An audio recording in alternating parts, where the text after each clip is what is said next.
हरे कृष्णा। आज की महात्मा कथा को सुनने वाले भक्तों पर भगवान श्री विष्णु और माता लक्ष्मी अपनी कृपा दृष्टि बनाए रखें।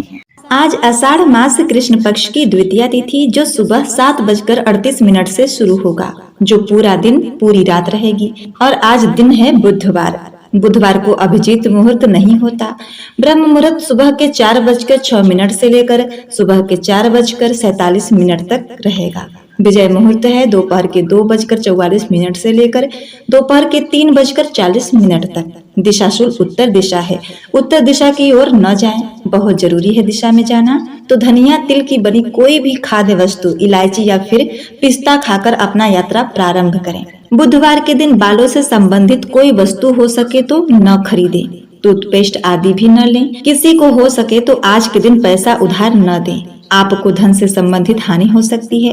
बुधवार के दिन का उपाय जान लेते हैं। मनोकामनाओं की शीघ्र पूर्ति हेतु आज भगवान श्री गणेश की पूजा करें। उन्हें दुर्वा दल अर्पित करें। लड्डू या मोदक का प्रसाद चढ़ाएं। आज के दिन माथे पर तिलक का सिंदूर लगाएं। इस दिन धन जोड़ने से धन बढ़ता है। बुधवार को गाय को हरा चारा खिलाने से आर्थिक पक्ष मजबूत होता है। अब सुनते हैं आषाढ़ मास कृष्ण पक्ष की द्वितीया की पावन कथा। प्रिय भक्तों, एक गांव में सत्यवती नामक एक गरीब विधवा रहती थी। उसका एक पुत्र था। वह इतनी गरीब थी कि घर में 4 बर्तन भी ढंग के नहीं थे। लड़का अभी छोटा था। सत्यवती ने बड़े प्रेम से उसका नाम नसीब सिंह रखा था, मगर वह इतना बदनसीब था कि उसके पैदा होने के कुछ समय पश्चात ही एक बीमारी के कारण उसके पिता की मृत्यु हो गई। सत्यवती लोगों के घरों में चौका बर्तन आदि करके उसे पाल रही थी। उसे पक्का विश्वास था कि नसीब सिंह बड़ा होकर उसके सारे संकट दूर कर देगा और उसका बुढ़ापा चैन से गुजरेगा। इसी आस में रात दिन मेहनत करके वह अपने बेटे को पाल रही थी। नसीब सिंह था तो छोटा, किंतु समझदार बहुत था। संयम और धीरज की उसमें कभी कोई कमी नहीं थी। किसी भी बात को गहराई तक जानने और समझने की उसमें प्रबल उत्सुकता रहती थी। एक दिन उसने अपनी माँ से पूछा, माँ, हम इतने गरीब क्यों हैं? तो सत्यवती ने दुखी स्वर में कहा, बेटा, यह सब तो ईश्वर की मर्जी है और नसीब की बात है। मगर नसीब सिंह यह उत्तर पाकर संतुष्ट नहीं हुआ। वह बोला, ईश्वर की ऐसी मर्जी क्यों है? तो सत्यवती ने उत्तर दिया, बेटा, यह तो ईश्वर ही जाने। नसीब सिंह ने कहा, अगर ईश्वर ही जानते तो ठीक है, मैं ईश्वर से ही पूछूंगा कि हम इतने गरीब क्यों हैं। बताओ माँ, मुझे यह बताओ कि ईश्वर कहाँ मिलेगा। सत्यवती तो वैसे ही परेशान रहती थी, अतः उसकी बातों से उकता करके परेशान होकर के उसने कह दिया, वह जंगल में रहता है, लेकिन तुम वहां मत जाना। लेकिन नसीब सिंह ने दिल ही दिल में उसी क्षण पक्का इरादा बना लिया कि वह ईश्वर को ढूंढेगा और उनसे पूछेगा, आखिर हम इतने गरीब क्यों हैं। एक दिन वह जंगल की ओर चल दिया। जंगल बहुत घना और भयानक था। चलते चलते नसीब सिंह बुरी तरह थक गया, मगर भगवान की परछाई तक भी उसे दिखाई नहीं दी। अब वह थक हार कर पत्थर की एक शिला पर जा बैठा और सोचने लगा कि भगवान तो यहाँ कहीं नहीं है। आखिर हमारी गरीबी कैसे दूर हो। तभी संयोगवश मृत्यु लोक का भ्रमण करते करते भगवान शिव जी और माँ पार्वती उधर से आ रहे थे। उन्होंने बच्चे को वहां बैठा देखा तो उन्हें बड़ा अचरज हुआ कि यह अबोध बालक इस बीहड़ जंगल में बैठा क्या कर रहा है। भगवान शिव जी ने बालक से पूछा, तुम कौन हो बालक, और इस जंगल में बैठकर क्या कर रहे हो? बालक ने कहा, मैं ईश्वर को ढूंढ रहा हूँ। माँ पार्वती ने चौंक कर कहा कि ईश्वर को? और पूछा, मगर क्यों? ईश्वर से तुम्हें क्या काम है? बालक नसीब सिंह ने बड़ी निर्भीकता से उत्तर दिया, मैं उनसे यह पूछना चाहता हूँ कि हम इतने गरीब क्यों हैं? दूसरों की तरह हम पर भी भाग्य की कृपा क्यों नहीं है?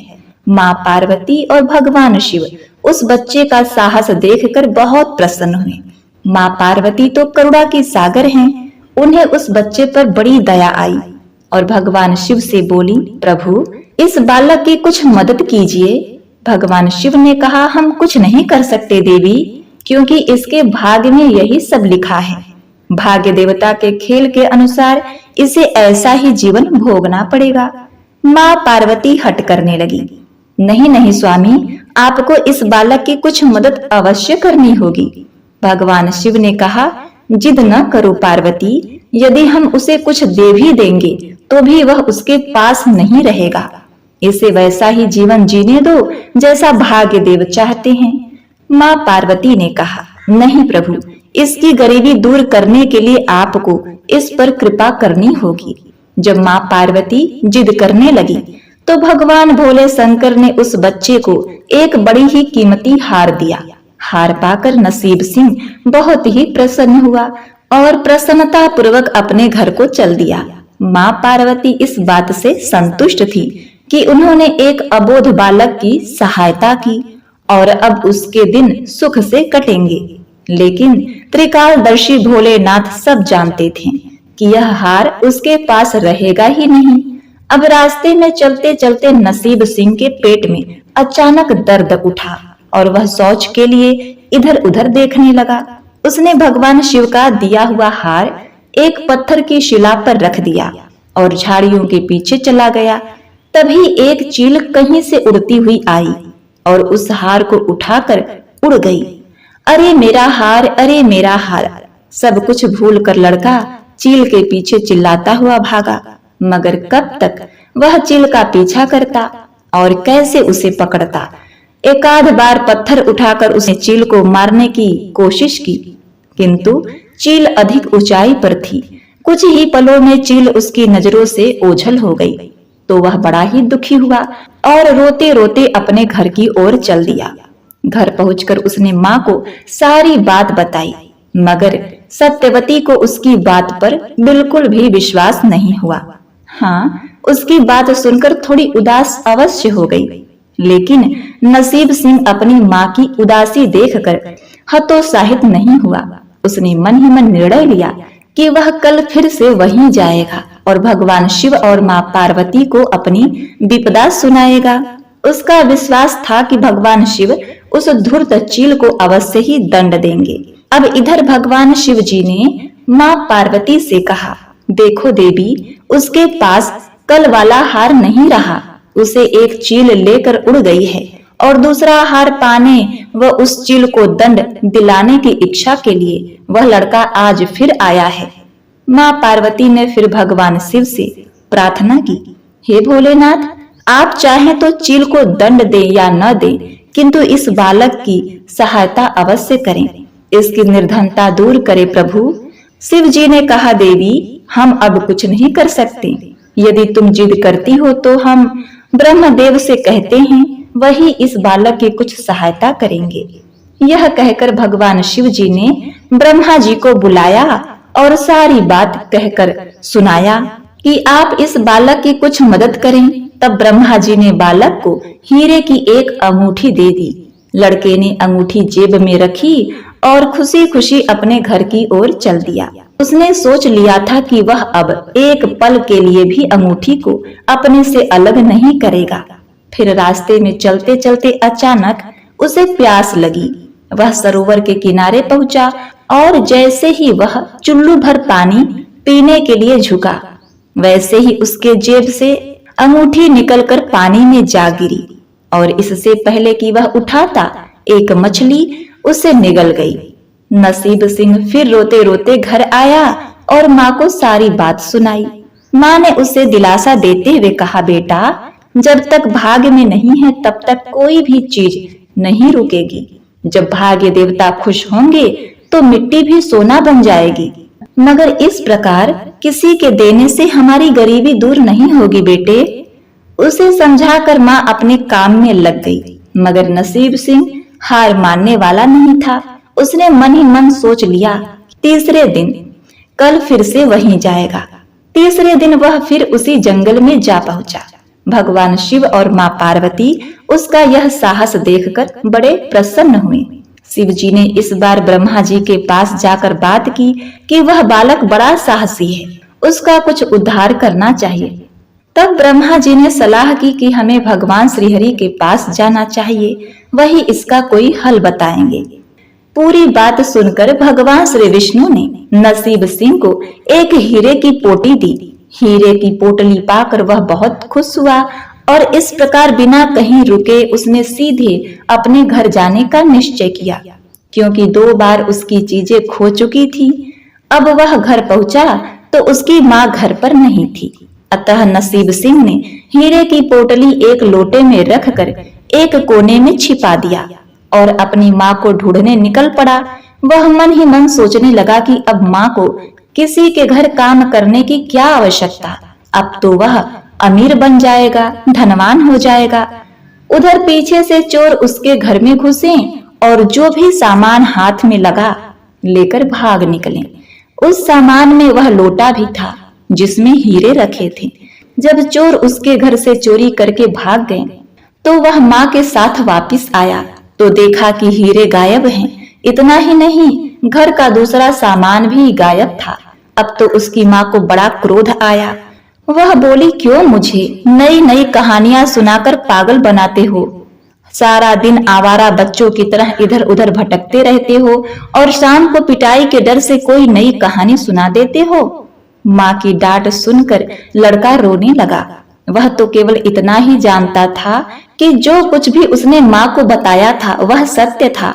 डांट खाकर लड़के की हिम्मत बढ़ गई और अगले दिन वह फिर उसी स्थान पर जा पहुंचा। बालक को देखकर भगवान भोले शंकर सोचने लगे कि इस पर इतनी मुसीबतें पड़ी लेकिन इसने हिम्मत नहीं हारी। इससे वह बहुत प्रसन्न हुए और भाग्य देवी के पास जाकर बोले कि यह लड़का बड़ा ही साहसी और हिम्मती है, धीरज वाला है। ऐसा व्यक्ति अभागा नहीं हो सकता, इसे कुछ दे दो। भगवान शिव की आज्ञा पाकर भाग्य की देवी ने नसीब सिंह को सोने का एक सिक्का दिया। सिक्का लेकर नसीब सिंह खुशी खुशी अपने घर को चल दिया। जब वह अपने घर जाकर सिक्का अपनी माँ को दिखाया तो उसकी माँ बड़ा ही प्रसन्न हुई। अब क्योंकि उस पर भाग्य देवी की कृपा हो गई थी, अतः सारे काम ही अपने आप शुभ होने लगे।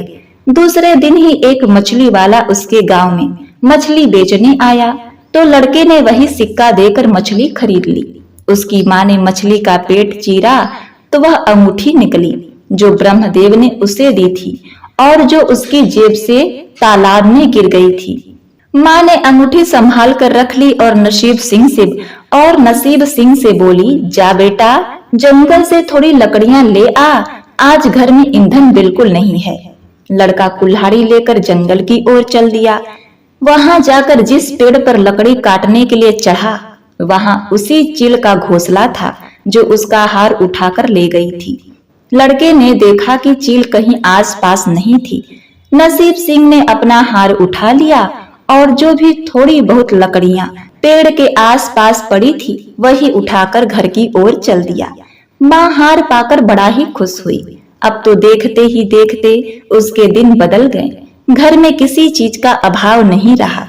फिर ईश्वर की ऐसी कृपा हुई कि जो चोर उसके घर से हीरे चुरा कर ले गए थे उन्हें सपने में महादेव जी ने चेतावनी दी कि जो हीरे उस लड़के के घर से चुरा कर लाए थे वे तुरंत वापस कर दो, नहीं तो तुम्हारा सर्वनाश हो जाएगा। चोर उसी दिन हीरे उसके घर पर दे गए। अपनी गलती के लिए माफी भी मांगी। इस प्रकार उस अभागे का भाग्य चमक उठा। अब उसके घर में किसी चीज की कोई कमी नहीं थी और उसकी गरीबी सदा के लिए समाप्त हो गई। तो बोलिए भोले शंकर महादेव भगवान की जय। सुख मिले, समृद्धि मिले, मिले खुशी अपार। आपका जीवन सफल हो जब आए श्री गणेश आपके द्वार। ओम गंग गणपतये नमः। पौराणिक कथा के अनुसार एक बार की बात है, 7 बहनें थीं। 6 बहनें पूजा पाठ करती थीं, लेकिन 7वीं बहन नहीं। एक बार श्री गणेश जी ने सोचा कि मैं इन 7 बहनों की परीक्षा करता हूँ। वे साधु के रूप में उनके घर आए और दरवाजा खटखटाने लगे। पहली बहन से गणेश जी ने कहा, हे पुत्री, मेरे लिए खीर बना दो, मैं बड़ी दूर से आया हूँ। अब देखिए, उस पहली बहन ने मना कर दिया। अब इसी तरह साधु भेषधारी गणेश भगवान बाकी के सभी 6 बहनों के पास गए, लेकिन उन्होंने भी मना कर दिया। और बची सातवीं बहन। तो गणेश भगवान सातवीं बहन के पास जाते हैं और उनसे भी कहते हैं, हे बेटी, मैं बड़ी दूर से आया हूँ, मुझे भूख लगी है, तुम मुझे खीर बना दो। तो उस सातवीं बहन ने हाँ कर दी। उसने चावल बीनना शुरू कर दिया और फिर खीर बनाना शुरू कर दी। जब खीर बननी शुरू हो गई तो बहन को लगा कि यह खीर कहीं कच्ची तो नहीं, इसीलिए सातवीं बहन ने अधपकी खीर चख ली। फिर साधु महाराज को खीर खिलाई। साधु ने कहा, तुम भी खीर खा लो बेटी। सातवीं बहन ने कहा, मैंने तो खीर बनाते बनाते ही खा ली। हे भगवान, आप गुस्सा मत होइएगा, मैंने सोचा कहीं खीर कच्ची न रह जाए, इसीलिए मैंने चख कर देख ली। उस सातवीं बहन की ऐसी भक्ति देखकर गणेश भगवान बड़े प्रसन्न हुए और फिर गणेश जी अपने असली रूप में आ गए और कहा, बेटी, मैं तुम्हें स्वर्ग ले जाऊंगा। बहन ने कहा कि मैं अकेले स्वर्ग नहीं जाऊंगी महाराज, मेरी 6 बहनों को भी ले चलिए। गणेश जी बड़े खुश हुए और सबको स्वर्ग ले गए। स्वर्ग में मजे से घूमने के बाद सभी वापस आ गए और जब अपने घर आते हैं तो उन्होंने देखा कि उनके कुटिया की जगह एक बहुत आलीशान महल है। महल में नौकर चाकर गाड़ी घोड़े सब है और इसी प्रकार वे रानियों की तरह जीवन व्यतीत करने लगे। जय हो गणेश भगवान। हे गणेश भगवान, जैसी कृपा आपने सातवीं बहन पर की वैसे कृपा सभी पर करना। कहानी को कहते सुनते हुंकारा भरते सभी का कल्याण करना। जय गणेश भगवान। प्रिय भक्तगणों, अब आप श्रवण करेंगे सभी दुखों को हरने वाली गणेश भगवान की दूसरी कथा। एक गांव में एक कुम्हार रहता था। उसकी 2 पत्नियां थीं। दोनों पत्नियों को एक एक बेटी थी। बड़ी का नाम सुखिया और छोटी का नाम दुखिया था। बड़ी वाली बहुत चालाक थी। वह अपनी बेटी सुखिया के साथ पूरे घर पर राज करती थी। इधर छोटी वाली अपनी बेटी दुखिया के साथ घर का सारा काम किया करती थी। कुम्हार भी इन दोनों पर कोई विशेष ध्यान नहीं देता था। अब देखिए, धीरे धीरे समय व्यतीत हो रहा था।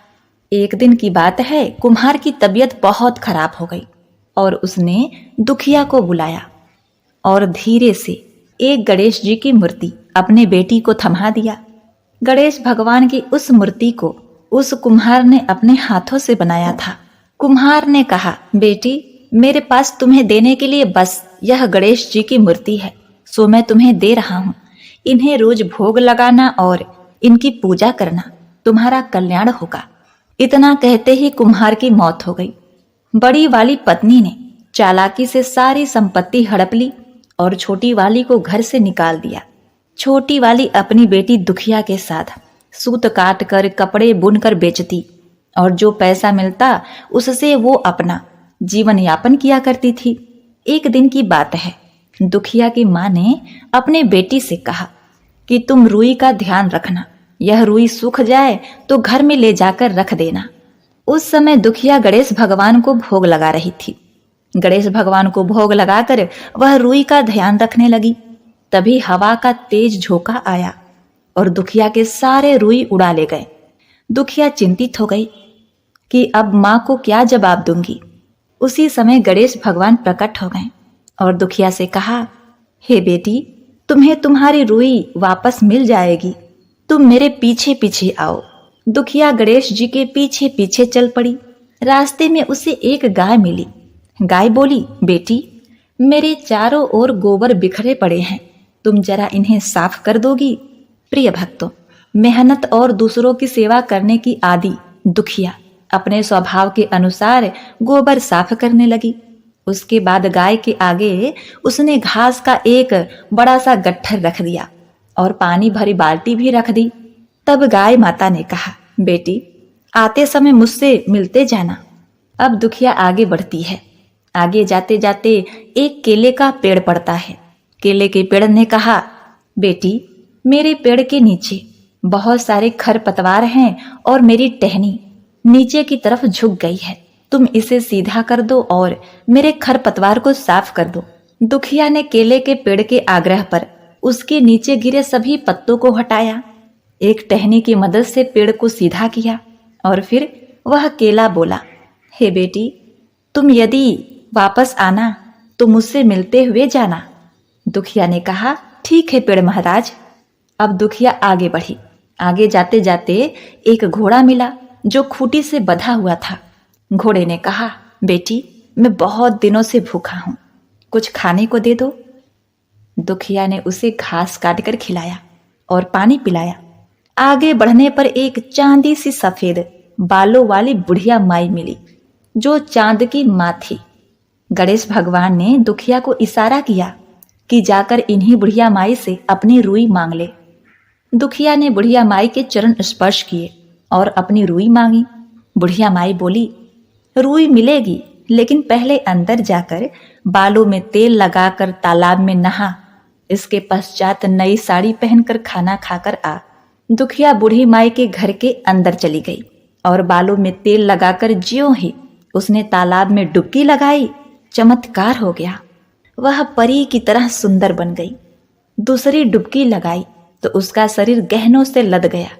तीसरी डुबकी लगाने की उसकी हिम्मत नहीं हुई। उसने कक्ष में आकर कीमती साड़ी न पहनकर एक साधारण सी साड़ी पहनी। भोजन कक्ष में गई तो वहां रसोई घर में पकवान सजे हुए थे। सभी पकवानों को छोड़कर दुखिया ने रोटी और सब्जी खाई और बुढ़िया के पास गई।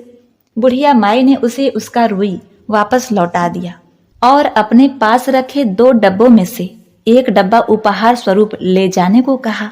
दुखिया ने छोटा वाला डब्बा उठाया और अपने घर की तरफ चल पड़ी।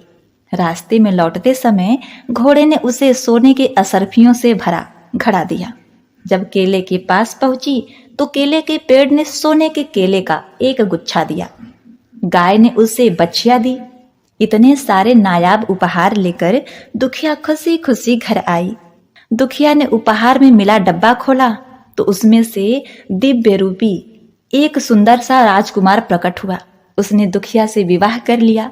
उसके दिन फिर गए और तीनों माँ बेटी सुखी सुखी जीवन यापन करने लगे। अब देखिए, जब सुखिया की माँ ने यह सब देखा तो जल भुन गई। उसने भी छोटी की तरह रुई सुखाने डाला। अब हवा चलती है और रुई उड़ जाती है। बड़ी वाले ने अपनी बेटी सुखिया को उसे रुई लाने को भेजा। रास्ते में गाय घोड़े केले ने जो विनती दुखिया से की थी वही विनती सुखिया से भी की, लेकिन सुखिया मुंह पिचकाकर आगे चली गई। और आगे जाते जाते चांदी सी बालों वाली वही बूढ़ी माँ बैठी हुई मिली।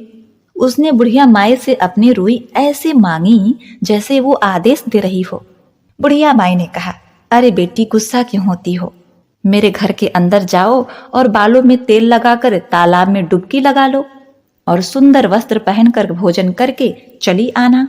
अब क्या था, बुढ़िया माई के घर में सुखिया प्रवेश करती है और बुढ़िया माई के कहे अनुसार वह बालों में तेल लगाती है और पास में तालाब में डुबकी लगाने जाती है। तो जैसे ही एक डुबकी लगाती है तो वह सोने चांदी हीरे मोती के आभूषणों से लद जाती है। इसके बाद जब दूसरी डुबकी लगाती है तो वह एक राक्षसी हो जाती है। यह देखकर सुखिया बहुत दुखी हुई। वह फिर बुढ़िया माई के घर में गई और बहुत ही सुंदर साड़ी पहनी और अच्छे अच्छे पकवान खाए और बुढ़िया माई के पास आकर अपनी रुई मांगने लगी। बुढ़िया माई ने कहा, बेटी यह 2 डब्बे रखे हैं, एक छोटा है और एक बड़ा, जो भी तुम्हें लेना है ले सकती हो। सुखिया ने लालचवश बड़ा वाला डब्बा उठा लिया और यह सारी चीजें लेकर सुखिया आगे बढ़ती है और रास्ते में घोड़े के पास जाती है तो घोड़े ने उसे एक लात मारी। जब केले के पास जाती है तो उस केले ने उसके ऊपर छिलकों की वर्षा कर दी। गाय ने भी उसे सींग मारकर दूर फेंक दिया। रोती बिलखती सुखिया घर आई और माँ को सारी बातें बताती है। अब जब रात होती है तो उसने रात में वह उपहार वाला डब्बा खोला। उसने सोचा उसमें बहुत सारे हीरे मोती और जवाहरात होंगे, लेकिन उसमें एक बहुत विशाल अजगर निकला। उस अजगर ने सुखिया को निगल लिया और उसकी माँ रोती बिलखती घर से निकलकर भाग गई। उसकी माँ का सब कुछ खत्म हो गया, कुछ भी शेष नहीं बचा। प्रिय भक्तों, जो भी गणेश भगवान की भक्ति तन मन और धन से करता है तो गणेश भगवान उसे धन्य धान से सराबोर कर देते हैं, उसे निहाल कर देते हैं। और जो उनके भक्तों से ईर्ष्या करता है, उसकी निंदा करता है, उसका सुखिया के जैसे ही हाल होता है। इसीलिए गणेश भगवान की पूजा बड़े ही भक्ति भाव से करें और उनके भक्तों की निंदा कदापि ना करें। एक बार प्रेम से बोलिए, जय गणेश भगवान, गौरी नंदन श्री गणेश भगवान की जय। ओम नमः शिवाय। प्रिय भक्तगणों, अब आइए सुनते हैं गणेश जी की आरती। जय गणेश जय गणेश जय गणेश देवा, माता जकी पार्वती पिता महादेवा। एक दंत दयावंत चार भुजाधारी, माथे सिंदूर सोहे मूस की सवारी। जय गणेश जय गणेश जय गणेश देवा, माता जकी पार्वती पिता महादेवा। पान चढ़े फूल चढ़े और चढ़े मेवा, लड्डुअन का भोग लगे संत करे सेवा। जय गणेश जय गणेश जय गणेश देवा, माता जकी पार्वती पिता महादेवा। अंधन को आँख देत कोढ़िन को काया, बाझन को पुत्र देत निर्धन को माया। जय गणेश जय गणेश जय गणेश देवा, माता जकी पार्वती पिता महादेवा। सूर श्याम शरण आए सफल कीज सेवा, माता जकी पार्वती पिता महादेवा। जय गणेश जय गणेश जय गणेश देवा, माता जकी पार्वती पिता महादेवा। दीनन की लाज रखो शुभ सुतकारी, कामना को पूर्ण करो ताऊ बलिहारी। जय गणेश जय गणेश जय गणेश देवा, माता जकी पार्वती पिता महादेवा। कर्पूर गौरम करुणावतारम, संसार सारम भुजगेन्द्रहारम। सदा वसन्तं हृदयारविन्दे, भवं भवामि सहितं नमामि। ओम गणेशाय नमः। हे गणेश भगवान, आप अपने सभी भक्तों पर कृपा दृष्टि बनाए रखिए देव। आप सबका शुभ करें, सबका मंगल करें। इस चैनल को सब्सक्राइब, लाइक और शेयर। इस कथा को भक्ति भाव से सुनने वाले अपने भक्तों पर कृपा दृष्टि सदैव बनाए रखिएगा। जय श्री गणेश।